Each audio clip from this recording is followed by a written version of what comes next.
Voilà, donc c'est ce qui s'appelle un coup de théâtre en procédure parlementaire. Tout portait à croire que ce débat allait se poursuivre jusqu'au petit matin, 6 heures du matin, plus tard même.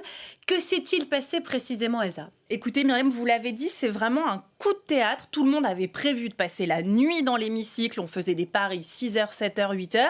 À minuit, la présidente de séance, Annie Genevard, a consulté les représentants des groupes.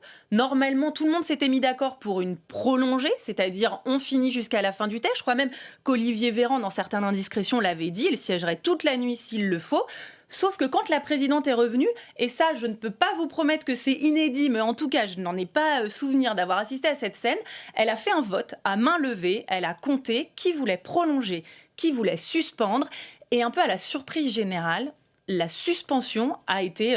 il y a plus de gens qui ont demandé à suspendre. Ça veut dire que forcément, il y avait une majorité de députés la droite, la suspendre. gauche, alors c'était assez Parce cocasse. qu'on a vu beaucoup de députés revenir à la va-vite des deux bords. Des deux bords, exactement. Lever la main un peu dans la précipitation. Vous pouvez imaginer que dans ces conditions, les téléphones ont chauffé pour faire redescendre tout le monde, le maximum de gens dans l'hémicycle.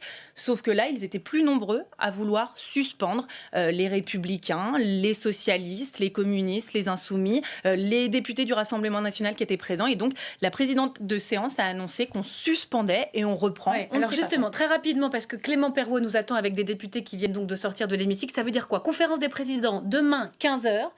Demain 10h, à l'heure habituelle. Il y aura des questions au gouvernement à 15h de toute façon. On imagine qu'après ces questions, on va peut-être trouver de la place pour poursuivre la séance. Normalement, il y avait un vote solennel sur la loi 3DS de décentralisation, et ce qui sera décalé. En tout cas, ce que je peux vous dire, c'est qu'à mon avis, le gouvernement n'avait absolument pas prévu cette option, qu'elle tombe très mal. Olivier Véran, il est censé être à 17h30 au Sénat demain pour être auditionné. Ça veut dire que le calendrier parlementaire, tel que prévu par le gouvernement, est complètement bousculé, bouleversé. Peut-être que les députés des deux chambres vont siéger ce week-end.